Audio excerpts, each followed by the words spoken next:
Okay, very good morning to all of you friends. We are beginning the class of Transfer of Property Act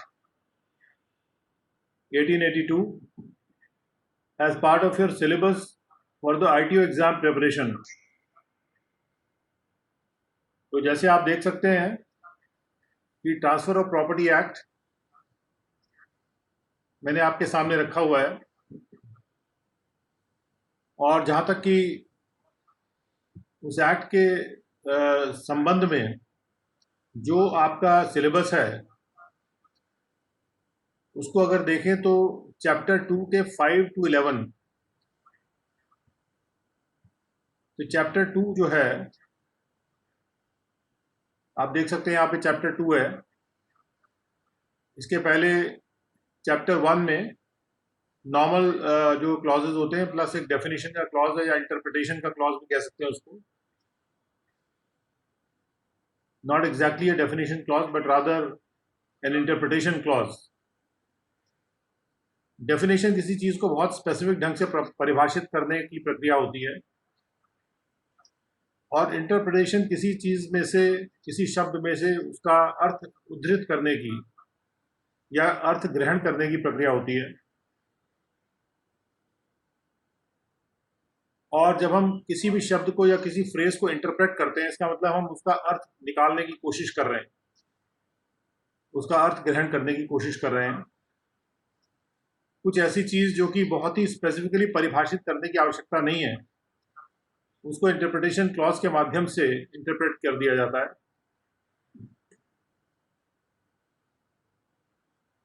और खासतौर पे इस act में ये लिखा गया कि जितने भी इनैक्टमेंट मतलब जो प्रावधानित किया गया है,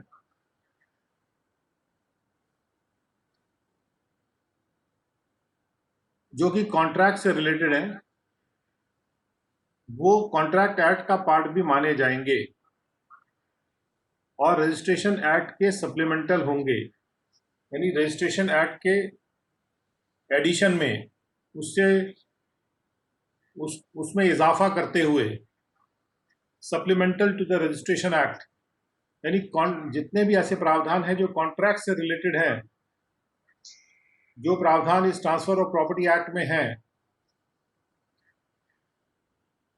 वो कॉन्ट्रैक्ट एक्ट का भी भाग माने जाएंगे और रजिस्ट्रेशन एक्ट के सप्लीमेंटल भी माने जाएंगे। और यहाँ पर आप देख सकते हैं चैप्टर 2 में आपके पास सेक्शन 5 से लेकर 11 तक आपके सिलेबस में है, और चैप्टर 2 वैसे बहुत बड़ा है, लेकिन उसके बाद आपके पास ये बीच के जो प्रावधान है सिलेबस में नहीं है। उसके बाद यहाँ पर आपके पास जो प्रावधान है वो 44 से शुरू होते हैं। आप देख सकते हैं यहाँ पे 44 से लेके 53A तक। तो 44 से 53, ये 44 है, उसके बाद 53A तक के प्रावधान है। वहाँ 53A पे चैप्टर 2 खत्म हो जाता है। उसके बाद चैप्टर 3, जहाँ तक चैप्टर 3 का प्रश्न है, तो आप देख सकते हैं कि चैप्टर 3 जो है वो पूरा आपके सिलेबस में है। और उसके बाद है चैप्टर 3 में ज़्यादा प्रावधान नहीं है, ज़्यादा सेक्शंस नहीं है, 2-3 ही सेक्शंस हैं। उसके बाद चैप्टर 4 में कुछ स्पेसिफिक सेक्शंस हैं जो आपके सिलेबस में है, और चैप्टर 5 में 105 से 108, फिर चैप्टर 7 आएगा। तो अगर हम चैप्टर 4 को देखते हैं तो स्पेसिफिक सेक्शंस हैं, इसमें सारे सेक्शंस नहीं है, स्पेसिफिक सेक्शंस आपके सिलेबस में है।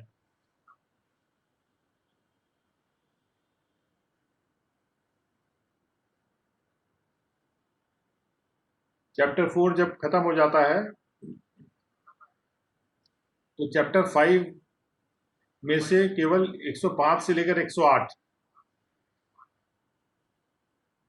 ये आप देख सकते हैं चैप्टर 5 में 105 से 108, और उसके बाद चैप्टर 7 पूरा है आपके सिलेबस में।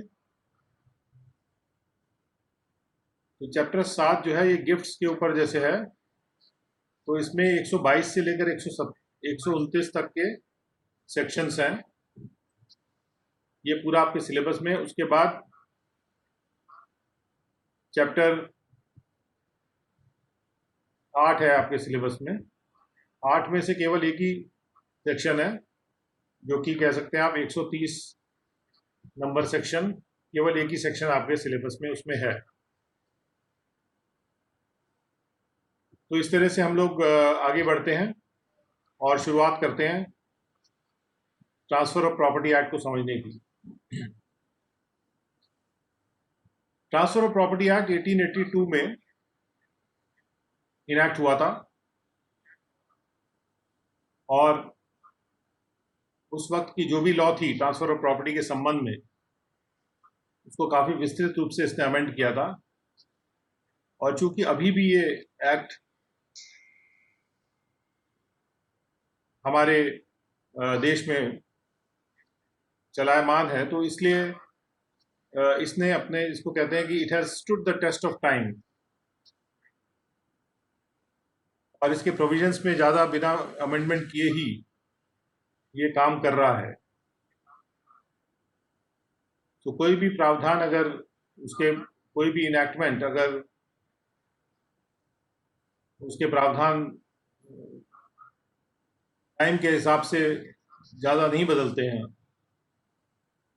तो ये बात तो है कि प्रॉपर्टी के संबंध में ज़्यादा विचारधारा नहीं बदली होगी सोशो इकोनॉमिक पॉलिटिकल स्फीयर में।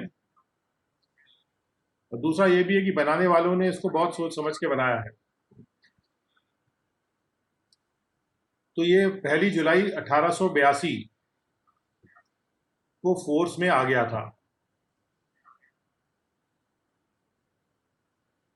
और उस वक्त प्रावधान किया गया था कि जो कुछ स्टेट्स हैं, बॉम्बे, पंजाब, दिल्ली और उस टाइप के, वो लोग अपने अपने प्रावधान करके इसे एक्सटेंड कर लेंगे।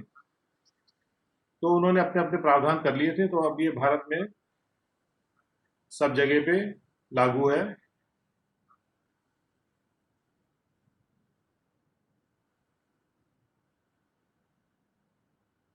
उसके बाद एक छोटा सा रिपील सेक्शन है, जो कि ज़्यादा इंपॉर्टेंट नहीं है। हम आपके लिए जो आपके सिलेबस में सेक्शंस इंपॉर्टेंट हैं उन तक पहुंचेंगे, लेकिन उसके पहले हमें इंटरप्रिटेशन पढ़ना ज़रूरी है। हालांकि ये आपके सिलेबस में लिखा नहीं है, लेकिन फिर भी क्योंकि ये एक इंटरप्रेटरी सेक्शन क्लॉज है, so it will be relevant to the entire act. इसलिए इसको देख लेते हैं। इमूवेबल प्रॉपर्टी में क्या चीज शामिल नहीं है?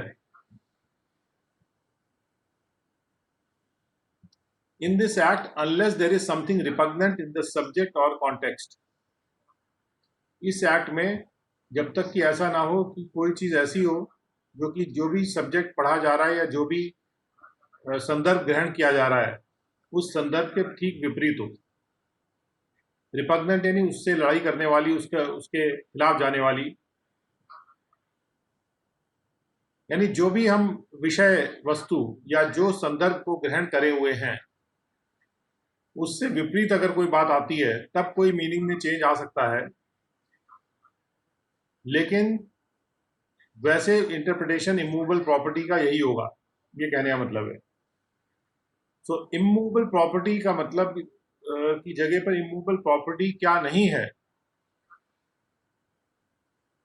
उसको डिफाइन किया गया है कि इमूवेबल प्रॉपर्टी में स्टैंडिंग टिम्बर नहीं है। स्टैंडिंग टिम्बर मतलब खड़े हुए पेड़, ग्रोइंग क्रॉप्स नहीं है, जो फसल ग्रो कर रही है वो नहीं है, घास नहीं है। अच्छा, उसके बाद ये खत्म हो गया यहाँ पे इमूवेबल प्रॉपर्टी का। उसके बाद instrument means a non testamentary instrument. Instrument का मतलब बताने की कोशिश की जा रही है कि इंस्ट्रूमेंट एक नॉन टेस्टेमेंट्री इंस्ट्रूमेंट है।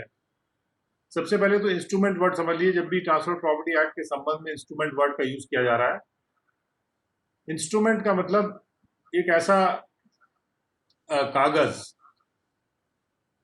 या कोई ऐसे कोई एग्रीमेंट दो लोगों के बीच में होती है जो कि किसी कागज पे लिखी गई है, और वो कागज उस एग्रीमेंट का एविडेंस है। तो इंस्ट्रूमेंट का मतलब कोई भी चीज जो कागज पे लिखी जाती है, उसका कोई भी पर्पस हो सकता है।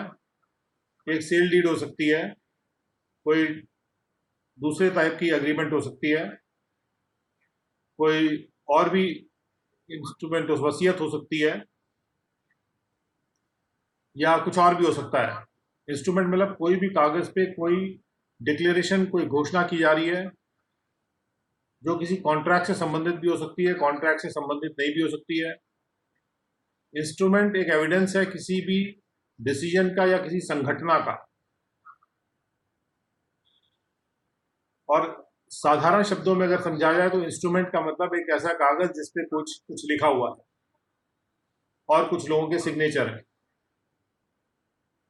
और वो कागज एक इंस्ट्रूमेंट है, यानी एक औजार है किसी चीज को कार्यान्वित करने के लिए या किसी एग्रीमेंट को कार्यान्वित करने के लिए। जनरल जो हम लोग जो मीनिंग लेते हैं इंस्ट्रूमेंट वर्ड, और यहां पर कहा गया है कि इंस्ट्रूमेंट जो है वो एक नॉन टेस्टिमेंट्री इंस्ट्रूमेंट है। नॉन टेस्टिमेंट्री का मतलब होता है जो वसीयतनामा नहीं है। यानी जब भी हम इंस्ट्रूमेंट शब्द की बात कर रहे हैं इस एक्ट में, तो वसीयत वाले इंस्ट्रूमेंट की बात नहीं कर रहे हैं। उसके बाद अटेस्टेड शब्द के बारे में कहा गया है कि attested in relation to an instrument. अगर किसी इंस्ट्रूमेंट के रिलेशन में अटेस्टेड वर्ड यूज किया जाता है, it means and shall be deemed always to have meant. इसका मतलब ये होता है और ये भी मान लिया जाएगा कि हमेशा ये मतलब रहा है, अटेस्टेड बाय टू और मोर विटनेसेस, कि उसको अटेस्ट किया गया है दो या उससे ज्यादा विटनेसेस के द्वारा, यानी दो से कम विटनेस के द्वारा वो अटेस्ट, कोई भी चीज अटेस्ट नहीं हो सकती है, कोई भी इंस्ट्रूमेंट अटेस्ट नहीं हो सकता है। तभी कम से कम दो विटनेस की बात हो रही है। Each of whom has seen the executant, दोनों ने ही एग्जीक्यूट करने वाले को देखा था, यानी जो एग्जीक्यूट कर रहा था उस इंस्ट्रूमेंट को, यानी जो उस पर साइन कर रहा था, उसको देखा था कि वो साइन कर रहा है या एफिक्स कर रहा है अपना मार्क, अपना चिन्ह उस पर कोई लगा रहा है, इसे अंगूठे का निशान लगाते हैं, टू द इंस्ट्रूमेंट, उस इंस्ट्रूमेंट पे, और has seen some other person sign the instrument, या उसने देखा है किसी और व्यक्ति को साइन करते हुए उस इंस्ट्रूमेंट को, in the presence and by the direction of the executant, execute करने वाले के प्रेजेंस में, या तो कोई और उसको साइन कर रहा है और उसके डायरेक्शन से कर रहा है, ऐसे करते हुए देखा है, और has received from the executant a personal acknowledgement of his signature और मार्क, या उन विटनेसों ने जो एग्जीक्यूट करने वाला है उससे एक पर्सनल एक्नॉलेजमेंट प्राप्त किया है कि वो सिग्नेचर मार्क उसी ने लगाया था। Received from the executant a personal acknowledgement, एक रसीद प्राप्त की है। एक्नॉलेजमेंट मतलब स्वीकार कर लेना, एक स्वीकृति, एक निजी स्वीकृति प्राप्त की है अपने सिग्नेचर और या चिन्ह की जो उसने लगाया है। कहने का मतलब कि उसके सामने नहीं भी लगाया, लेकिन उसने कहा कि मैंने अभी ये लगाया था। उस वक्त विटनेस नहीं था उसके लगाते टाइम, लेकिन जब विटनेस ने देखा तो उसने पूछा ये तुमने लगाया है सिग्नेचर या मार्क, उसने कहा मैंने लगाया है। यानी कि वो एक निजी स्वीकृति दे रहा है एग्जीक्यूटेंट। एग्जीक्यूटेंट मतलब जो उस इंस्ट्रूमेंट को एग्जीक्यूट कर रहा है या उस पर साइन कर रहा है, और of the signature of such other person and each of whom has signed the instrument, या किसी और के सिग्नेचर के संबंध में भी उसने पर्सनल स्वीकृति प्राप्त की है एग्जीक्यूटेंट की, कि मैंने इसको कहा था साइन करने के लिए, इसने साइन किया मेरी तरफ से। Each of whom has signed the instrument, प्रत्येक ने जिसने इंस्ट्रूमेंट को साइन किया था, in the presence of the executant, executant के प्रेजेंस में, यानी एग्जीक्यूटेंट मौजूद है, उसने दूसरे को कहा कि मेरी जगह तुम साइन कर दो, तुम ऑथराइज्ड हो, तो उसने साइन कर दिया। अब एग्जीक्यूटेंट एक निजी स्वीकृति दे रहा है विटनेस को कि ऐसा है कि मेरे कहने पे इसने किया है, but it shall not be necessary that more than one of such witnesses shall have been present at the same time. लेकिन ये कोई जरूरी नहीं है कि जब हम कह रहे हैं दो या उससे ज्यादा विटनेस के द्वारा अटेस्ट होना चाहिए, तो ये जरूरी नहीं है कि एक से ज्यादा विटनेस एक ही समय में मौजूद हो। यानी एक समय में अगर एक विटनेस भी मौजूद है जो देखता है तो भी कोई प्रॉब्लम नहीं है। It shall not be necessary that more than one of such witnesses shall have been present at the same time, उसी वक्त एक ही समय में, and no particular form of attestation shall be necessary, और जो अटेस्टेशन का कोई पर्टिकुलर रूप भी जरूरी नहीं है। अटेस्टेशन किसी भी रूप में किया जा सकता है, कोई उसके लिए फॉर्म नहीं है, कोई रूप नहीं है। फॉर्म का मतलब यहाँ पे रूप से है, कोई प्रेस्क्राइब फॉर्म की बात नहीं हो रही है यहाँ पे। No particular form of attestation का मतलब अटेस्टेशन का कोई रूप नहीं प्रेस्क्राइब है वहाँ पे। जैसे अटेस्ट करने वाला लिखे अटेस्टेड, या अटेस्ट करने वाला लिखे सीन, अटेस्ट करने वाला लिखे मेरे सामने किया गया, कुछ भी अटेस्ट करे और उसके बाद साइन करे। तो अटेस्टेशन का कोई पर्टिकुलर, कोई खास रूप प्रेस्क्राइब नहीं, कोई स्पेसिफिक रूप प्रेस्क्राइब्ड नहीं है, यानी किसी भी रूप में इसको अटेस्टेशन को किया जा सकता है। नाउ रजिस्टर्ड का मतलब क्या है? रजिस्टर्ड का मतलब है registered in any part of the territories to which this act extends. पहली बात कि वो ऐसी टेरिटरी में, ऐसे क्षेत्र में रजिस्टर होना चाहिए जहां पर ये एक्ट का विस्तार है। Under the laws for the time being in force, जो भी लॉज टाइम बीइंग में यानी अभी के समय में फोर्स में है, उसके अंतर्गत अगर कोई उस लॉ के अंतर्गत जो इंडियन टेरिटरी पे अप्लाई करती है, उस लॉ के तहत अगर वो रजिस्टर्ड है। किस तरह की law? Regulating the registration of documents, ऐसी लॉ जो कि नियमित करती है या संनियमित करती है डॉक्यूमेंट्स के रजिस्ट्रेशन को। ऐसी कोई भी लॉ जो डॉक्यूमेंट्स के रजिस्ट्रेशन के विषय में है, उनको संनियमित करने के विषय में है, उसके जो इंडियन टेरिटरीज पे अप्लाई करती है, उस लॉ के तहत अगर कोई भी चीज रजिस्टर्ड है, देन इट इज रजिस्टर्ड। यानी कि रजिस्टर्ड होने का मतलब ये नहीं है कि ट्रांसफर ऑफ प्रॉपर्टी एक्ट के तहत ही कोई रजिस्ट्रेशन का प्रोसीजर प्रेस्क्राइब होना जरूरी नहीं है। जो भी टेरिटरीज हैं इंडिया में आती हैं, वो अपने प्रेस्क्राइब कर सकती है किस तरह से रजिस्ट्रेशन होगा डॉक्यूमेंट्स का, और उस तरह से वो रजिस्टर माना जाएगा। और दूसरी बात है कि रजिस्टर्ड का मतलब है रजिस्ट्रेशन ऑफ डॉक्यूमेंट्स। उसके बाद है attach to the earth. Attach to the earth का क्या मतलब है? अटैच टू द अर्थ का मतलब है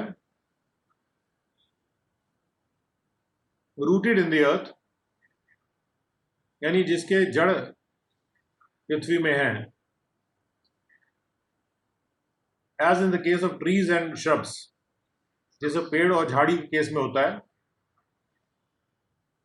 दूसरा अटैच टू द अर्थ शब्द का मतलब है एम्बेडेड इन द अर्थ, पृथ्वी में धसा हुआ, as in the case of walls और बिल्डिंग्स, जैसे दीवारें होती हैं और बिल्डिंगें होती हैं। और attach to what is so embedded, या वो उस चीज से जुड़ा हुआ है जो धसा हुआ है, for the permanent beneficial enjoyment of that to which it is attached, उस चीज को परमानेंटली एंजॉय करने के लिए जिससे भी वो अटैच्ड है। यानी कोई भी ऐसी चीज जो कि उस चीज से अटैच्ड है जो कि एम्बेडेड है पृथ्वी में। सो एम्बेडेड मतलब पृथ्वी में एम्बेडेड। आजकल हम लोग ई वर्ड यूज करते हैं एम्बेडेड के लिए। जिस वक्त ये एक्ट बना था उस वक्त आई यूज किया जाता है था। इस समय के साथ इसके बदल जाते हैं अर्थ. I hope my voice is clear to everyone, क्योंकि आखिरी सेंटेंस जो मैं देख रहा हूँ वो नो वॉइस का है. तो I just want a confirmation that my voice is being heard. मेरी आवाज okay, thank you. So attach to what is so embedded. Embedded का मतलब है धसा हुआ. तो जो चीज एम्बेडेड है पृथ्वी में, जैसे बिल्डिंग और वॉल्स जैसे धसी होती हैं, और उन बिल्डिंग या वॉल्स पे कोई चीज अटैच्ड है, कोई भी स्ट्रक्चर. जैसे घर में आप बिल्डिंग है आपके, जिस बिल्डिंग में आप रहते हैं, और वहां पर उस बिल्डिंग के ऊपर कोई आपने और एक्सटेंशन बना रखा है.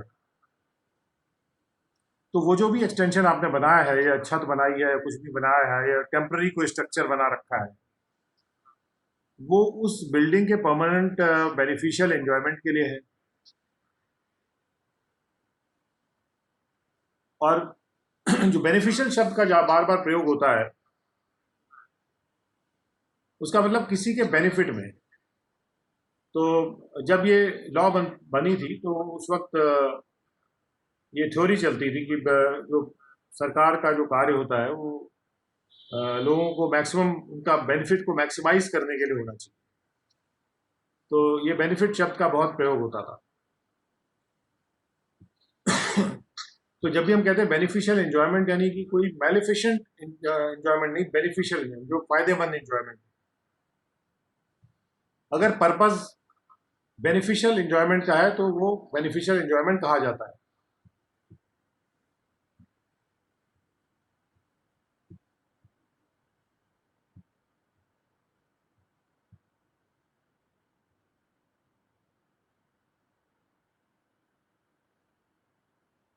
I'm just taking off for 10 seconds.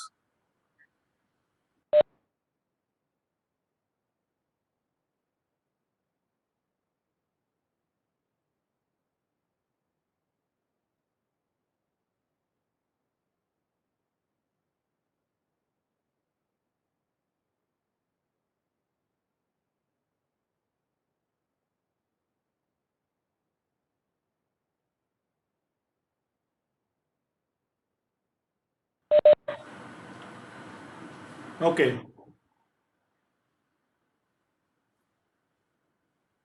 So that is the meaning of attached to the earth.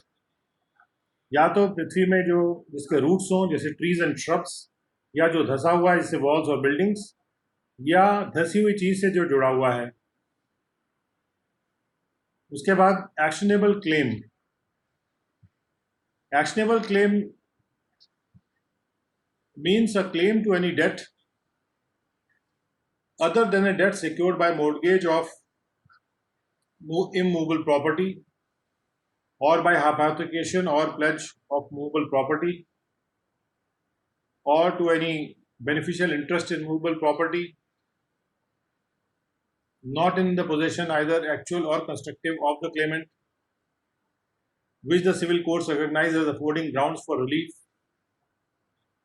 whether such debt or beneficial interest be existent, occurring, conditional or contingent. So actionable claim का मतलब है कि एक ऐसा दावा जो कि actionable है. और एक्शनेबल वर्ड का मतलब है कि जिस दावे को मनवाने के लिए आप कोर्ट में जाके ऑर्डर करवा सकते हैं, जिस दावे के संबंध में एक एक्शन लाए करता है आपके पास, यानी आप कोर्ट जाके और वो दावा ठोक सकते हैं. Actionable claim. So actionable claim means a claim to any debt. किसी भी डेट के प्रति कोई क्लेम, लेकिन वो ऐसी डेट नहीं होनी चाहिए जो कि मॉर्गेज के द्वारा सिक्योर्ड है, इमूवेबल प्रॉपर्टी के मॉर्गेज के द्वारा, या हाइपोथिकेशन या प्लेज ऑफ मूवेबल प्रॉपर्टी के द्वारा सिक्योर्ड है. अगर इमूवेबल प्रॉपर्टी का केस है तो वो ऐसी डेट नहीं होनी चाहिए जो कि मोर्टगेज के द्वारा, मोर्टगेज एक ऐसा, अभी हम आगे इसके बारे में और डिटेल में पढ़ेंगे, लेकिन मोर्टगेज का मतलब बेसिकली कि गिरवी रख देना। तो जो मोर्टगेज के द्वारा सिक्योर्ड है अगर इमूवेबल प्रॉपर्टी, और किसी इमूवेबल प्रॉपर्टी को जैसे मोर्टगेज करके और आपने लोन ले रखा है, तो यानी कि जो लोन आपने लिया है वो एक डेट है, लेकिन वो डेट ऐसा है जो कि जो लोन आपको दे रहा है उसके लिए सिक्योर्ड है। तो उसकी बात हम नहीं कर रहे हैं, कहने का मतलब जब हम एक्शनेबल क्लेम की बात करते हैं तो हम उस डेट की बात नहीं कर रहे हैं जो कि इमूवेबल प्रॉपर्टी से संबंधित हो, जो कि इमूवेबल प्रॉपर्टी से को मोर्टगेज करके ली गई हो, जो कि इमूवेबल प्रॉपर्टी को मोर्टगेज करके उसकी सिक्योरिटी पर ली गई हो, या अगर वो मूवेबल प्रॉपर्टी है, यानी कि अगर वो चल संपत्ति है, तो वही उसको जब हम चल संपत्ति को गिरवी रख के और वो करते हैं, उसका वर्ड का उसका वहां इस्तेमाल करते हैं हाइपोथिकेशन या प्लेज कर देना। तो or to any beneficial interest in movable property not in the possession, or to any beneficial interest in movable property। तो जहां पे आ रहा है ना क्लेम टू, तो जब क्लेम टू की बात होती है मीन्स अ क्लेम टू, तो पहली बात है कि क्लेम किसके ऊपर, कोई भी डेट पे, एनी डेट। तो इसका डेट कैसी नहीं होनी चाहिए, उसके बाद लिखा other than a debt secured by mortgage और हाइपोथिकेशन, और टू यानी claim to any beneficial interest in movable property, ऐसा क्लेम जो कि किसी मूवेबल प्रॉपर्टी के संबंध में बेनिफिशियल इंटरेस्ट के संबंध में हो, which is not in the possession of the Clement. जो मूवेबल प्रॉपर्टी जो दावा कर रहा है उसके पोजेशन में नहीं है, चाहे वो एक्चुअल पोजेशन हो चाहे वो कंस्ट्रक्टिव पोजेशन हो, जिसको कि सिविल कोर्ट्स मानते हैं कि वो रिलीफ का ग्राउंड प्रोवाइड करता है, अफोर्ड करता है, ऐसा दावा जो कि सिविल कोर्ट स्वीकार करते हैं कि ऐसा बेनिफिशियल इंटरेस्ट जो मूवेबल प्रॉपर्टी में है, जिसको कि सिविल कोर्ट्स भी स्वीकार करते हैं कि इस पर रिलीफ दिया जा सकता है, वेदर सच डेट और beneficial interest be existent, accruing, conditional और कंटिन्यू। चाहे वो जो डेट है या वो बेनिफिशियल इंटरेस्ट जो है,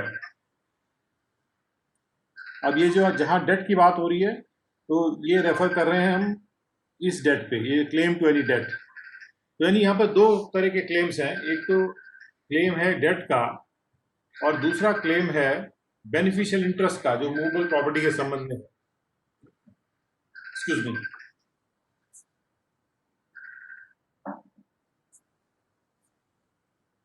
ओके, तो एक्शनेबल क्लेम दो तरह की क्लेम्स हैं यहाँ पे।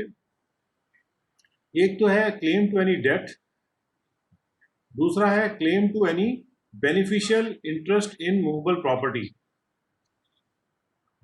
So let me make a yellow mark on this. Any beneficial interest in movable property, और पहला क्लेम है क्लेम टू एनी डेट। दो तरह के क्लेम्स हैं। वेदर सच डेट और बेनिफिशियल इंटरेस्ट बी एग्जिस्टेंट, वो डेट चाहे एग्जिस्ट कर रही हो, अकरिंग घटित हो रही हो, कंडीशनल हो यानी शर्त पे हो, या कंटिंजेंट हो। कंटिंजेंट का मतलब होता है किसी और घटना के घटने पे वो डेट अराइज करे।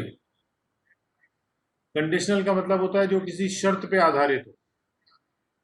एग्जिस्टेंट का मतलब जो मौजूद हो, और अकरिंग का मतलब है जो अभी घटित हो रही है, मतलब प्रक्रिया में है। तो वो डेट या वो बेनिफिशियल इंटरेस्ट या एग्जिस्टेंट हो, अकरिंग हो, कंडीशनल हो या कंटिंजेंट, उससे मतलब नहीं है। तो लेकिन एक्शनेबल क्लेम उस डेट और बेनिफिशियल इंटरेस्ट के संबंध में होता है,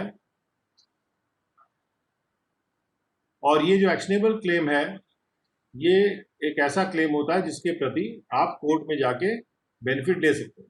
ये ब्रॉड डेफिनेशन है। जब हम एक्शनेबल क्लेम वाले सेक्शन में आएंगे तो उसमें वी कैन स्टडी कि एक्शनेबल क्लेम पर किस तरह से दावा ठोका जाता है।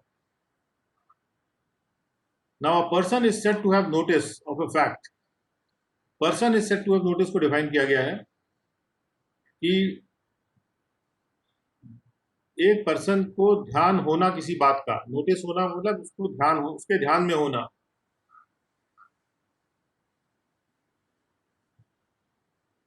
ये जो हैव नोटिस का मतलब है कि उसके ध्यान में कोई बात है, एक तथ्य, fact of a fact. Fact एक वाइडर डेफिनेशन होती है। फैक्ट मतलब कोई भी तथ्य, किसी भी तथ्य का ध्यान में होना। When he actually knows that fact, उसको नोटिस कब होगा, उसका नोटिस कब माना जाएगा, how when we will interpret कि उसको नोटिस है उस फैक्ट का, जब वो एक्चुअली उस फैक्ट को जानता है, when he actually knows that fact. और when but for wilful abstention from an inquiry और search which he ought to have made or gross negligence he would have known it। या फिर अगर वो अपने आप को जानबूझ के ना मौजूद ना करता, बट फॉर विलफुल एब्सटेंशन, यानी जानबूझ के, विलफुल मतलब जानबूझ के किया गया, एब्सटेंशन मतलब पीछे रहना, दूर रहना, फ्रॉम एन इंक्वायरी और सर्च, ऐसी इंक्वायरी या ऐसा search which he ought to have made, जो उसको करना चाहिए था। अगर वो सर्च उसने जानबूझ के अब्सटेन किया, या उसने ग्रॉस नेग्लिजेंस दिखाया, उसने निगलेक्ट किया, बहुत ज़्यादा निगलेक्ट किया। ग्रॉस वर्ड जब यूज करते हैं मतलब बहुत ही भरपूर नेग्लिजेंस, बहुत ज़्यादा मात्रा का नेग्लिजेंस। घोर, हिंदी में अगर इसका मीनिंग आप लिए, घोर नेग्लिजेंस। घोर वर्ड और ग्रॉस वर्ड एक दूसरे से मिलते जुलते भी हैं। बहुत से हिंदी और इंग्लिश के वर्ड एक दूसरे से मिलते जुलते हैं। He would have known it, अगर वो विलफुल एब्सटेंशन ना करता, जानबूझ के दूर ना रहता, या ग्रॉस नेग्लिजेंस ना दिखाता, और अगर वो इंक्वायरी और या सर्च जो है अपनी, जो उसको करनी चाहिए थी, उससे वो विलफुल एब्सटेंशन ना करता, तो वो उस चीज को जानता। He would have known it, उस तथ्य को वो जानता। He would have known that fact, कहने मतलब। तो अगर उसने विलफुल एब्सटेंशन ना किया होता किसी भी इंक्वायरी या सर्च से जो उसको करनी चाहिए थी, या उसने घोर नेग्लिजेंस ना दिखाया होता, तो उसे वो तथ्य पता होता। तो भले ही अभी पता नहीं है, लेकिन ये मान लिया जाएगा कि he has notice of that. तो ये लॉ में person is said to have notice of any fact, इसका डेफिनेशन है।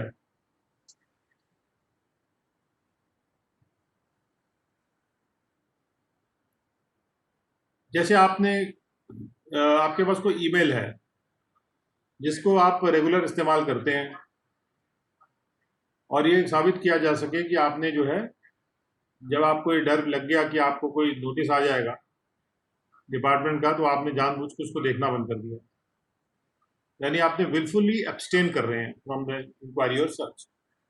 ऐसे जब भी आप कोई प्रॉपर्टी खरीदते हैं, तो आपके पास आपको एक इंक्वायरी करनी चाहिए कि भाई वो प्रॉपर्टी उस बंदे की है भी कि नहीं है, जो उसको बेचने की कोशिश कर रहा है। और अगर आप नहीं करते तो एक विलफुल एब्सटेंशन, उसको ग्रॉस नेग्लिजेंस भी कहा जा सकता है। तो अगर ग्रॉस नेग्लिजेंस या विलफुल एब्सटेंशन से, विलफुल मतलब जानबूझ के किया गया, एब्सटेन करना मतलब दूर रहना, तो अगर विलफुली एब्सटेन करते हैं या ग्रॉस नेग्लिजेंस दिखाते हैं आप, तो फिर उस तथ्य को आपने जानबूझ के अवॉइड किया, कि आप जानना ही नहीं चाहते उस तथ्य को, फिर आप कह सकेंगे कि मैं तो जानता ही नहीं था।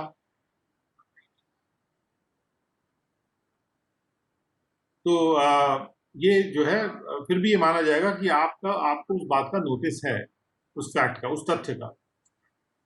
अब तथ्य में कुछ भी हो सकता है, चाहे वो लॉ हो, चाहे वो और कोई घटना हो, या कुछ भी हो। Now explanation 1 कहता है कि where any transaction relating to immovable property is required by law to be and has been effected by a registered instrument,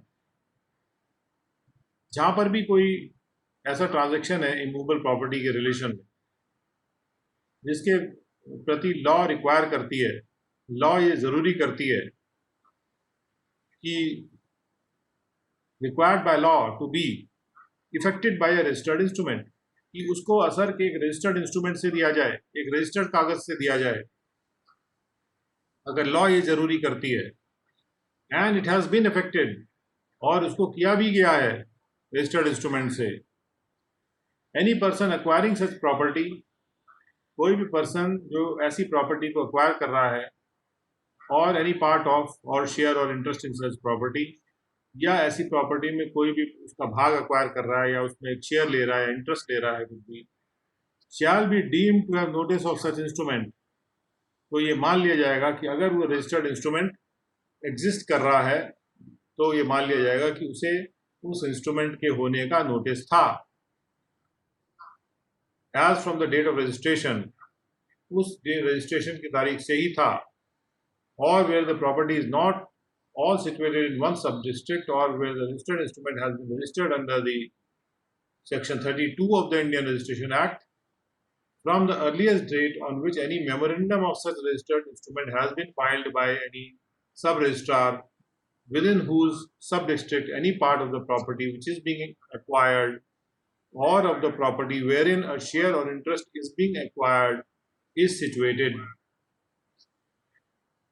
और अगर वो प्रॉपर्टी एक डिस्ट्रिक्ट में नहीं है, सारी की सारी property, all not all situated, यानी पूरी की पूरी प्रॉपर्टी अगर सिचुएटेड नहीं है एक ही सब डिस्ट्रिक्ट में, राइट, और वेयर द रजिस्टर्ड, या फिर जहां पे रजिस्टर्ड इंस्ट्रूमेंट जो है उसका रजिस्ट्रेशन इंडियन रजिस्ट्रेशन एक्ट में किया गया है, तो सबसे पहली डेट जब कोई मेमोरेंडम उस रजिस्ट्रेशन इंस्ट्रूमेंट का मेमोरेंडम, यानी उसका प्रारूप, उसकी विज्ञप्ति, उसका कम्युनिकेशन फाइल किया गया है सब रजिस्टर के द्वारा। मान लीजिए एप्लीकेशन कह सकते हैं आप, एप्लीकेशन फॉर रजिस्ट्रेशन, जिसके सब डिस्ट्रिक्ट में वो प्रॉपर्टी जो एक्वायर की जा रही थी या जिसमें वो शेयर या इंटरेस्ट एक्वायर किया जा रहा था वो सिचुएटेड थी, तो सबसे पहली डेट जब वो मेमोरेंडम, रजिस्टर्ड इंस्ट्रूमेंट का मेमोरेंडम फाइल किया गया सब रजिस्ट्रार के द्वारा, तब से मान लिया जाएगा, तब से वो सूचना उसको थी, उस व्यक्ति को जो कि उस प्रॉपर्टी को एक्वायर कर रहा था, any person acquiring such property. तो ये भी person said to have notice के संबंध में है कि जब वो कोई व्यक्ति प्रॉपर्टी एक्वायर कर रहा है और वो प्रॉपर्टी जो है एक रजिस्टर्ड इंस्ट्रूमेंट के द्वारा कोई भी उसको ट्रांजैक्शन इफेक्ट किया गया है, तो जो भी पर्सन ऐसी प्रॉपर्टी को एक्वायर करेगा तो ये मान लिया जाएगा कि वो व्यक्ति जानता है कि उसको नोटिस है उस फैक्ट का कि भी उसका एक इंस्ट्रूमेंट है जो कि रजिस्टर्ड है।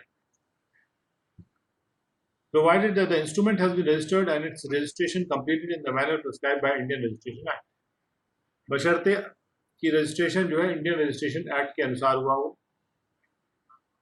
एंड द रूल्स, जो भी उसके अंतर्गत रूल्स हैं, मेड देयर अंडर, और साथ में the instrument has been duly entered और filed as the case may be in the books kept under section 51 of that act, जो भी बुक्स इंडियन रजिस्ट्रेशन एक्ट में प्रिस्क्राइब्ड हैं उसके तहत वो रखा गया है।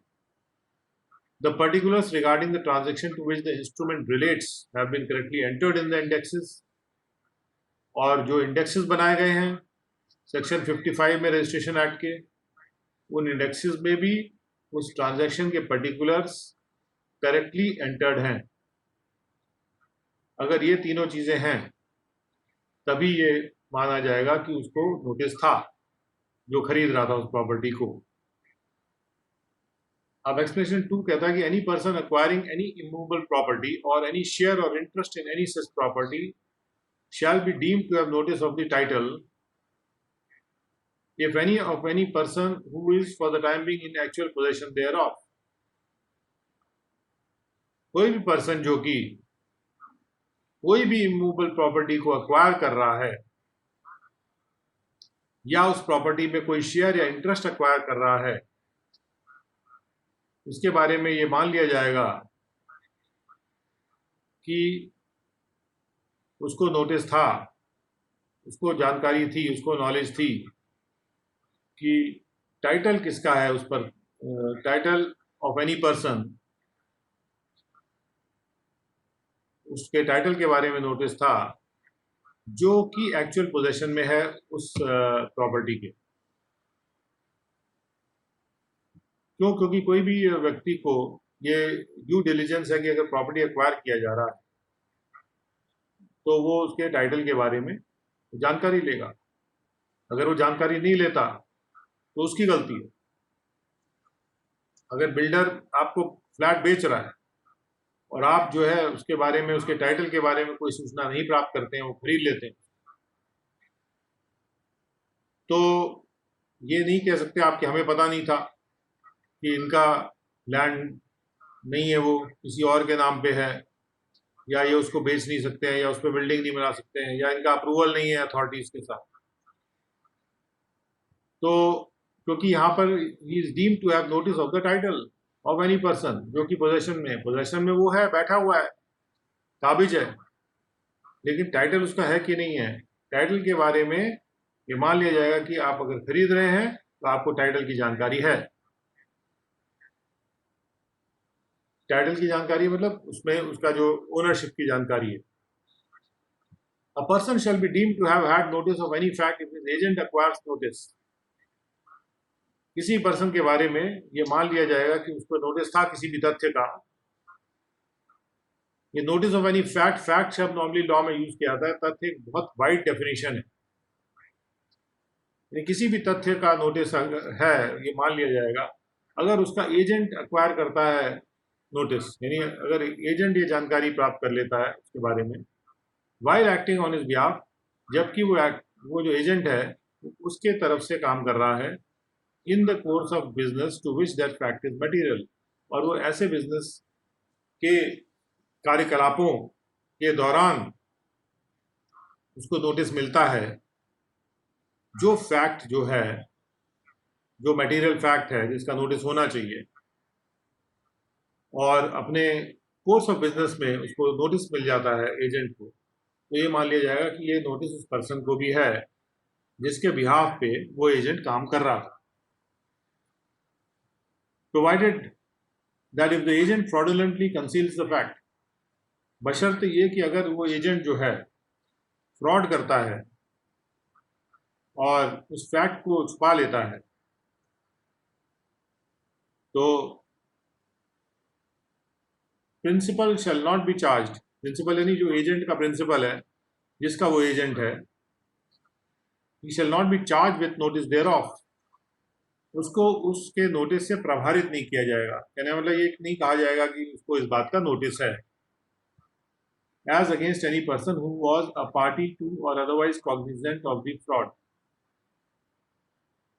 जो भी व्यक्ति उस फ्रॉड में पार्टी था या उस फ्रॉड की उसको जानकारी थी, उसको छोड़ते हुए।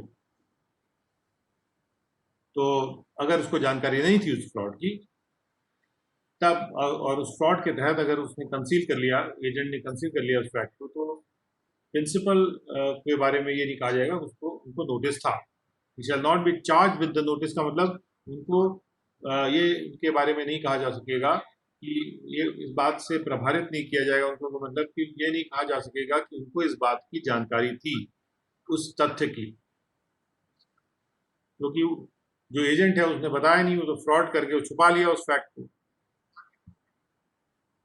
Now, the chapter and sections of this act which relate to contract shall be taken as part of the Indian Contract Act. जो भी चैप्टर और सेक्शंस कॉन्ट्रैक्ट से रिलेट करेंगे वो इंडियन कॉन्ट्रैक्ट एक्ट का भी पार्ट बन जाएंगे। इंडियन कॉन्ट्रैक्ट एक्ट 1872 में इसके भी पहले इनैक्ट किया गया था। तो यहाँ पर कुछ पार्ट्स ऐसे हैं जो कि दोनों एक्ट के पार्ट्स माने गए थे, but that is not very relevant for us. अब आते हैं section 5. We have done a few interpretations या a few definitions you can say for normal language. जैसे मैंने बताया कि इंटरप्रिटेशन का वर्ड का मीनिंग होता है कि अर्थ को ग्रहण करना या उद्धृत करना या अर्थ को निकालना या सोच विचार करके उसका अर्थ ग्रहण करना. ना सेक्शन 5 है, ट्रांसफर ऑफ प्रॉपर्टी को डिफाइन कर रहा है चैप्टर 2 की शुरुआत में ही. In the following sections transfer of property means an act by which a living person conveys property. कोई भी ऐसा कृत्य, एक्ट, एन एक्ट मतलब कोई कृत्य जिसके द्वारा एक जीवित व्यक्ति मृत व्यक्ति नहीं कर सकता है प्रॉपर्टी का ट्रांसफर. एक जीवित व्यक्ति कन्वेज द प्रॉपर्टी, प्रॉपर्टी को प्रवाहित करता है, यानी एक जगह से दूसरे व्यक्ति को प्रवाहित कर रहा है इन प्रेजेंट और इन फ्यूचर. और उसको प्रवाहित कर सकता है तो प्रेजेंट में या फ्यूचर की किसी तारीख में भी कर सकता है. टू वन और मोर अदर लिविंग पर्सन्स, और वो प्रवाहित किसी जीवित व्यक्ति को ही करेगा, चाहे एक हो चाहे उससे ज्यादा हो. और टू हिमसेल्फ,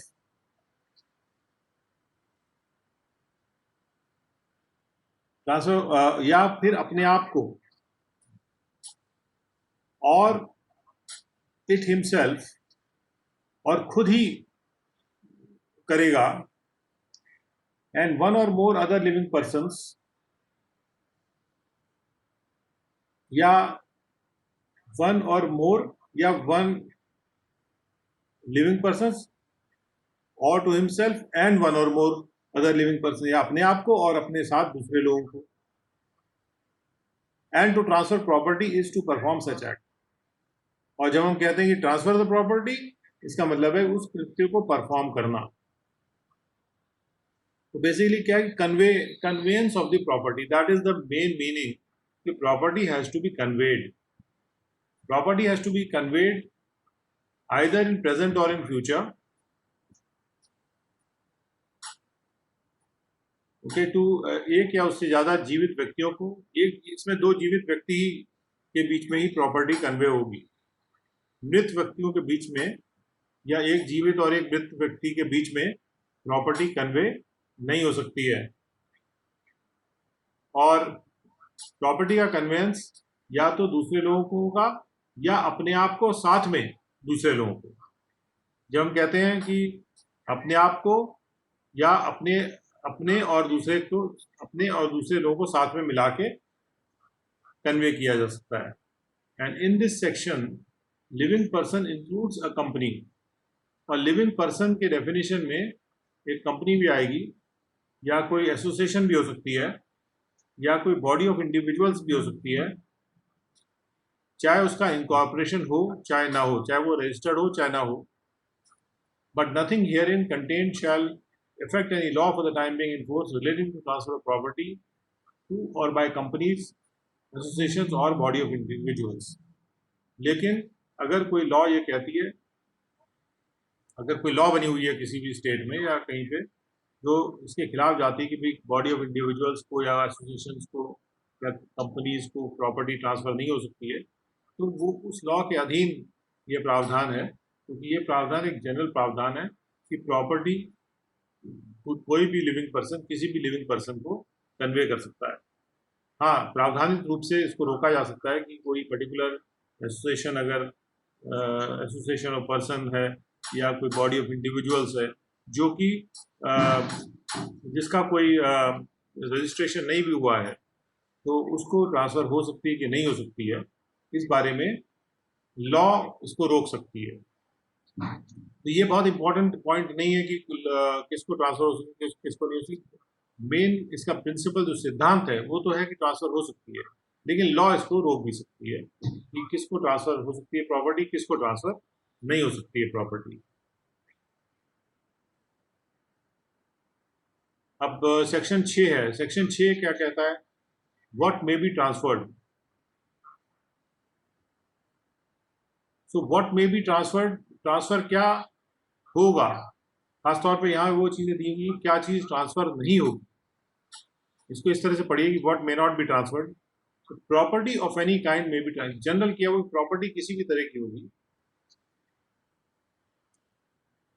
वो ट्रांसफर की जा सकती है। Property of any kind may be transferred except as otherwise provided by this act, जहां पर ये एक्ट अदरवाइज प्रोवाइड करता है, अदरवाइज प्रोवाइड करता है कि कोई प्रॉपर्टी का नहीं ट्रांसफर होना प्रोवाइड करता है, और by any other law for the time being, या कोई लॉ ऐसी है जो कि फोर्स में है और वो प्रोवाइड करती है कि कोई प्रॉपर्टी ट्रांसफर नहीं होगी, उसको छोड़ते हुए प्रॉपर्टी किसी भी तरह की जो है वो ट्रांसफर की जा सकती है। और उसके बाद ये कुछ ऐसे चीजें हैं जो कि ट्रांसफर नहीं की जा सकती हैं, जैसे the chance of an heir apparent succeeding to an estate. अब राजा का कोई अगर ये प्रतीत हो रहा है कि उसका कोई हायर है, कोई राज्य है और राज्य में कोई राजा है और राजा साहब के पास है एस्टेट, नॉर्मली एस्टेट होती है राजा के पास, जो पहले का जो सिस्टम था, और उसका कोई हायर अपरेंट है, यानी कि जो प्रतीत हो रहा है कि यही राजा के बाद उनको ही सत्ता मिलने वाली है, लेकिन चूंकि कई बार झगड़े हो जाते हैं और ब्रिटिश लोगों ने ये बनाया था प्रावधान, तो हायर अपरेंट का केवल चांस एक होता है कि वो उस एस्टेट को सक्सीड करेगा कि नहीं करेगा। तो वो जो हायर अपरेंट है उस अपने चांस को ट्रांसफर नहीं कर सकता, क्योंकि वो चांस है, वो एक ऐसी बात है जो पक्का नहीं है, उसकी निश्चितता नहीं है कि हायर अपरेंट का चांस है, तो चांस को वो ट्रांसफर नहीं कर सकता है। उसके बाद the chance of a relation obtaining a legacy on the death of A Kingsman, इसी तरह से जहाँ पे ट्राइब्स वगैरह होते हैं वहाँ पे सब लोग आपस में किंग्समैन माने जाते हैं, तो एक किंग्समैन की डेथ पर अगर उसकी लेगेसी किसी भी उसके रिलेटिव को मिलने वाली है, चाहे वो किसी ट्राइब का लीडर हो या कोई भी लेगेसी उसके पास हो, लेगेसी मतलब जो पहले से उसके पास कोई राइट है, कोई अधिकार है या कोई पोस्ट है, तो वो जो उसको मिलने का जो चांस है उस रिलेशन के पास, वो रिलेशन उस चांस को नहीं किसी को ट्रांसफर कर सकता, क्योंकि ये चांस में संभावना को इंडिकेट करता है, वो निश्चितता नहीं है, संभावना है, संभावना का ट्रांसफर नहीं किया जा सकता। और any other mayor possibility of A like nature, या इसी तरह से या इसी तरह की इसी प्रकृति की, लाइक नेचर मतलब इसी प्रकृति की कोई भी संभावना, महज संभावना, मेयर पॉसिबिलिटी को ट्रांसफर नहीं किया जा सकता, कैन नॉट बी ट्रांसफर्ड। तो संभावना ट्रांसफर नहीं हो सकती है, निश्चितता होनी चाहिए, आपके पास निश्चित रूप से टाइटल होना चाहिए, क्योंकि अगर आपके पास कोई टाइटल है निश्चित रूप से, चाहे वो किसी लीडर का भी टाइटल है और ये क्लियर है कि किसी दूसरे व्यक्ति के पास जाना है, तो वो व्यक्ति उसको फिर बेच सकता है, लेकिन ये है कि वो अगर चांस है तो चांस नहीं बेच सकता वो। A mere right of re-entry or breach of a condition subsequent cannot be transferred. अगर किसी के पास एक री एंट्री का राइट है, जैसे आपने कोई प्रॉपर्टी किसी को बेचा और आपने उसमें लिख दिया एग्रीमेंट में कि ये कंडीशंस हैं और इसके तहत ये बेचा जा रहा है, इतने इतने पैसे आप मुझे देंगे, या और भी कोई कंडीशन हो सकती है, और वो कंडीशन का ब्रीच हो जाता है, यानी उसकी अवहेलना हो जाती है, और आपने लिखा हुआ है कि अगर कोई कंडीशन का ब्रीच होगा, अगर कोई कंडीशन टूटेगी, तो मेरे पास अधिकार है, फिर से मैं प्रॉपर्टी में एंटर कर सकता हूं। तो वही बात लिखी जा रही है, a mere right of reentry for breach of condition subsequent मतलब बाद में अगर कंडीशन ब्रीच हो जाती है, condition subsequent, breach of a condition subsequent का मतलब बाद में अगर कोई शर्त का टूट जाती है, उस पर अगर राइट ऑफ री एंट्री था तो ऐसा राइट ऑफ री एंट्री जो है उसको ट्रांसफर नहीं किया जा सकता to anyone except the owner of the property affected thereby, सिवाय उस प्रॉपर्टी के ओनर को ट्रांसफर किया जा सकता है जो उससे अफेक्ट होगा, और किसी भी ऐसा ओनर हो जो कि अफेक्ट नहीं होगा या ओनर ही ना हो, जो भी उस प्रॉपर्टी का ओनर है उसको ही ये राइट ट्रांसफर किया जा सकता है कि वो री एंट्री ले ले, क्योंकि उसका राइट इफेक्ट हो रहा था, इसलिए उसी के पास वो राइट जा सकता है और किसी थर्ड पर्सन के पास ये राइट नहीं जा सकता। यानी राइट ऑफ री एंट्री को किसी और थर्ड पर्सन को नहीं बेचा जा सकता कि अगर मैंने कोई प्रॉपर्टी किसी और को बेच दी तो ये री एंट्री का राइट उसमें लिखा हुआ था, तो री एंट्री के राइट को मैं किसी दूसरे व्यक्ति को नहीं दे सकता हूँ कि आप घुस जाना उसमें मेरी जगह पे, उस प्रॉपर्टी में अगर कंडीशन ब्रीच हो जाती है। तो ये जो राइट ऑफ री एंट्री है ये केवल प्रॉपर्टी के ओनर के पास ही रह सकता है और किसी थर्ड पर्सन के पास नहीं जा सकता है। तीसरी बात को जो कही जा रही है, an easement can not be transferred apart from the dominant heritage. अब ईजमेंट क्या होता है? ईजमेंट होता है किसी भी प्रॉपर्टी में से जाने का अधिकार या किसी प्रॉपर्टी के एक पोर्शन को एक तरह से यूज करने का अधिकार। ये किसी भी प्रॉपर्टी के इस्तेमाल का अधिकार है, किसी भी प्रॉपर्टी के एक पर्टिकुलर पार्ट के बेनिफिशियल एंजॉयमेंट का अधिकार है, एक प्रॉपर्टी के संबंध में एक आराम कहा जा सकता है, ईजमेंट यानी आराम। तो ये किस तरह का आराम है? जैसे एक प्रॉपर्टी है और उसके पीछे दूसरी प्रॉपर्टी है, जब तक हम पहली प्रॉपर्टी में प्रवेश नहीं करेंगे तो दूसरी प्रॉपर्टी में जा नहीं सकते। यानी कि बिना पहली प्रॉपर्टी में घुसे हुए हम किसी दूसरी प्रॉपर्टी में जा ही नहीं सकते। तो उस प्रॉपर्टी में से जाने का अधिकार पीछे वाली प्रॉपर्टी वाले के पास है, क्योंकि एक एग्रीमेंट है आगे वाली प्रॉपर्टी के वाले के ओनर और पीछे वाली प्रॉपर्टी के ओनर के बीच में कि भाई तुम यहाँ से एक ये रास्ता बना दिया है हमने और इसमें से निकल के तुम जा सकते हो। अब जो रास्ता बना हुआ है उसको मेंटेन करने का कोई अधिकार, कोई ड्यूटी आगे वाली प्रॉपर्टी के वाले के पास नहीं है। हो सकता है उनका आपस में एग्रीमेंट हो जाए कि चलो ठीक है हम दोनों उसको मेंटेन करेंगे, लेकिन वो एग्रीमेंट की बात है, बट कोई एनफोर्स नहीं कर सकता है। तो एनफोर्स ये नहीं कर सकता कि जो आगे वाली प्रॉपर्टी है पहले वाली, वो उसका जो मालिक है उस रास्ते को मेंटेन करे, क्योंकि पीछे वाले को यूज करना है तो वो अपना मेंटेन कर ले उसको। क्योंकि वो जो रास्ता है वो एक ईजमेंट है और वो उस प्रॉपर्टी पे बना हुआ है जिस प्रॉपर्टी पे कोई अधिकार पीछे वाले को नहीं है।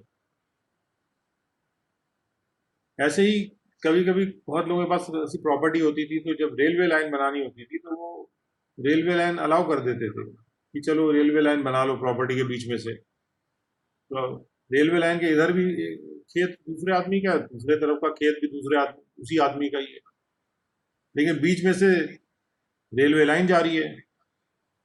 तो जितना रेलवे लाइन के जाने का है, रेलवे क्या कर रही है कि उसकी प्रॉपर्टी का एक पार्ट को इस्तेमाल कर रही है रेलवे को ले जाने के लिए। ऐसी सड़क भी हो सकती है कि म्यूनसिपैलिटी ने सड़क बना रखी है आपके प्रॉपर्टी में से, क्योंकि वो सड़क नहीं बनेगी तो लोग पार नहीं जा सकते हैं। तो ये सारे ईजमेंट्स होते हैं। और ऐसे ही जैसे कभी कभी ये भी होता है कि आपके बगल में एक प्रॉपर्टी है और आपने उसके साथ एग्रीमेंट किया हुआ है कि मैं जो है 2 मंजिल से ऊपर नहीं बनाऊंगा, या कोई पेड़ लगा हुआ उसको काटूंगा नहीं, क्योंकि उसकी पेड़ की वो इतना ऊंचा पेड़ है उसकी छाया दूसरे वाले को भी मिल रही है। तो उसके पेड़ की छाया का इस्तेमाल भी एक ईजमेंट हो गया।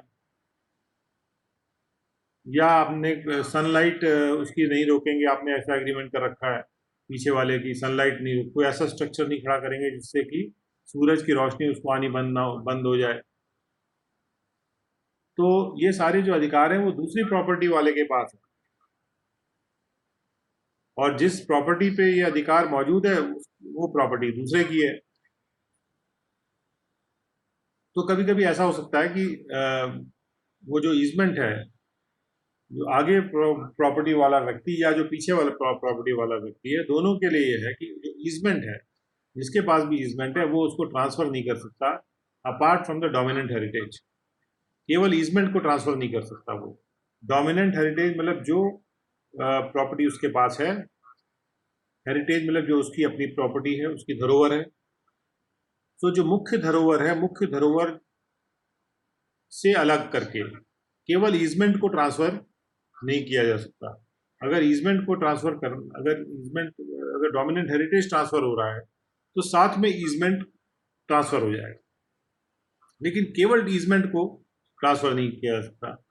ना ही जिस व्यक्ति ने वो ईजमेंट का अधिकार पीछे वाले व्यक्ति को दे दिया है या दूसरे व्यक्ति को दे दिया है, वो तो दे ही चुका है, वो तो ट्रांसफर कर ही नहीं सकता।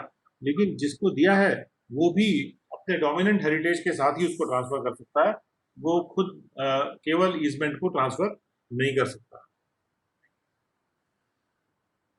अब आते हैं नेक्स्ट पॉइंट पे। An interest in property restricted in its enjoyment to the owner personally can not be transferred by him. एक ऐसी प्रॉपर्टी में इंटरेस्ट, कोई भी इंटरेस्ट, इंटरेस्ट एक वाइड वर्ड है। इंटरेस्ट मतलब आपका जो भी हक है। हक कहाँ से आता है? दिलचस्पी से। तो दिलचस्पी से जहाँ हक आता है, तो आपकी दिलचस्पी क्यों? क्योंकि आपका वहां पे स्टेक है, स्टेक या इंटरेस्ट या हक। कोई भी प्रॉपर्टी में इंटरेस्ट जो कि अपने एंजॉयमेंट में restricted to the owner personally can not be transferred by him. यानी अगर आप ओनर हैं किसी प्रॉपर्टी के, और जब आप ओनर बने थे उस प्रॉपर्टी के, तो आपको निजी रूप से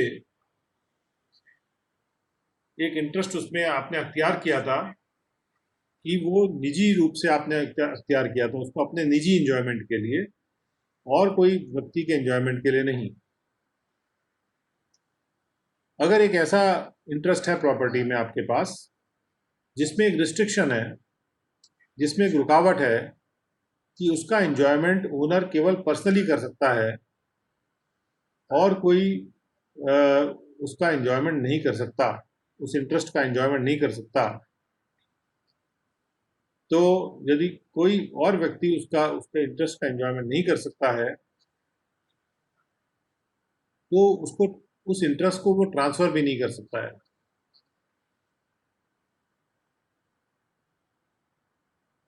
मान लीजिए कि मेरे पास एक प्रॉपर्टी है और मैंने उसमें एक जगह बना रखी है एक साधु महात्मा के लिए।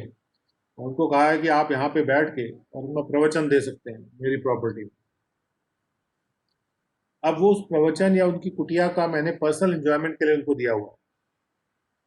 तो ये नहीं कि वो साधु महात्मा किसी और को ट्रांसफर कर दे उसको, कि अगले दिन से कोई और आगे बैठना शुरू कर देगा, क्योंकि वो केवल निजी एंजॉयमेंट के लिए दिया गया। तो जो भी निजी एंजॉयमेंट का जो इंटरेस्ट है उसको ट्रांसफर नहीं किया जा सकता उस व्यक्ति के द्वारा जो निजी एंजॉयमेंट कर रहा है। दूसरा, a right to future maintenance in whatsoever manner arising secured और determined can not be transferred. तो कोई भी राइट फ्यूचर मेंटेनेंस का, कि फ्यूचर में किसी प्रॉपर्टी को मेंटेन कौन करेगा, right to future maintenance, sorry,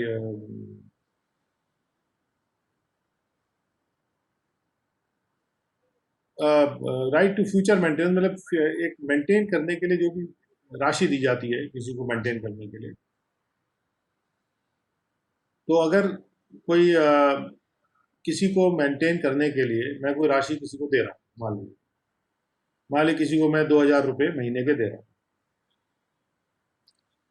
और मैं कह रहा हूँ मैं आपको दे रहा हूँ, उसको देता रहूँगा, तो ये नहीं हो सकता कि वो व्यक्ति जिसको वो मेंटेनेंस मिल रहा है मुझसे, वो उसको फ्यूचर का मेंटेनेंस जो मिलेगा उसको वो किसी और को ट्रांसफर कर दे, चाहे वो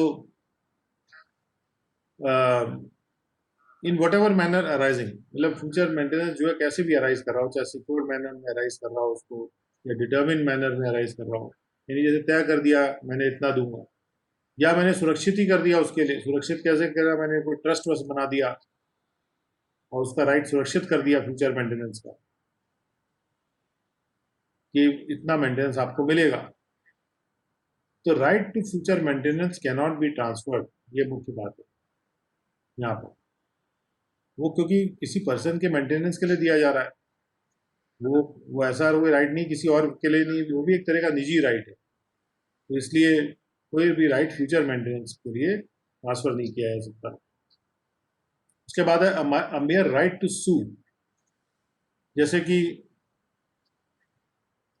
सू करने का राइट, मतलब कोर्ट में जाके दावा ठोकने का जो राइट है किसी के खिलाफ, तो ऐसा राइट टू सू भी ट्रांसफर नहीं किया जा सकता। ऐसे है पब्लिक ऑफिस को ट्रांसफर नहीं किया जा सकता। पब्लिक ऑफिस यानी जैसे जो आपकी पोस्ट है सरकारी, वो पब्लिक ऑफिस है, public office can not be transferred.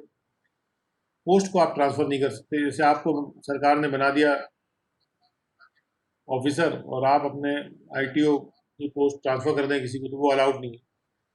Nor can the salary of a public officer, ना ही जनता का कोई ऑफिसर अपनी सैलरी को ट्रांसफर कर सकता है, वेदर बिफोर और after it has become payable, चाहे वो पेबल हुई हो चाहे वो पेबल ना हुई हो।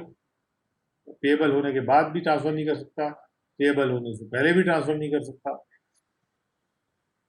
तो सरकार को लिख के नहीं दे सकता कि मेरी जो भी सैलरी है वो आगे से इनको दी जाए। Stipends allowed to military officers cannot be transferred and political pensions cannot be transferred. Or no transfer can be made insofar as it is opposed in the nature of the interest affected thereby, or an unlawful object or consideration within the meaning of section 23, or to a person legally disqualified to be a transfer. कोई भी transfer ऐसा नहीं किया जा सकता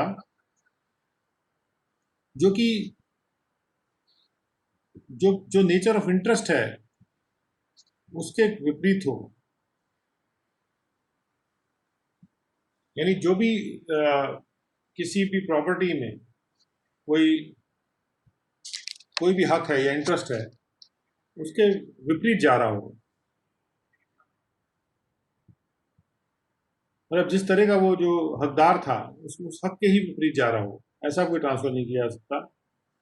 या कोई transfer किसी अनलॉफुल उद्देश्य के लिए नहीं किया जा सकता, या किसी अनलॉफुल कंसिडरेशन के एवज में नहीं किया जा सकता। यानी अगर मंशा अनलॉफुल ऑब्जेक्ट और कंसिडरेशन, यानी अगर कोई मंशा या उद्देश्य जो है अनलॉफुल है उसके लिए ट्रांसफर किया जा रहा है तो वो भी नहीं किया जा सकता। और अनलॉफुल ऑब्जेक्ट और कंसिडरेशन को हम लोग इंडियन कॉन्ट्रैक्ट एक्ट में देखेंगे। या फिर कोई ऐसा पर्सन हो जो कि लीगली डिसक्वालिफाइड हो ट्रांसफर लेने के लिए, तो उसको भी नहीं किया जा सकता। तो कौन सा व्यक्ति को ट्रांसफर नहीं किया जा सकता है लीगली, कौन सा व्यक्ति डिसक्वालिफाइड होता है, ये लॉ के तहत होता है और ये लॉ में डिसाइड होता है कि कैसे कौन सा व्यक्ति लीगली डिसक्वालिफाइड है। तो अगर कोई व्यक्ति लीगली डिसक्वालिफाइड है उसको भी ट्रांसफर नहीं किया जा सकता। उसके बाद nothing in this section shall be deemed to authorise a tenant having an untransferable right of occupancy. अगर एक टेनेंट है, टेनेंट मतलब किराएदार है जिसके पास एक ऐसा राइट ऑफ ऑक्यूपेंसी है जो कि ट्रांसफरेबल नहीं है,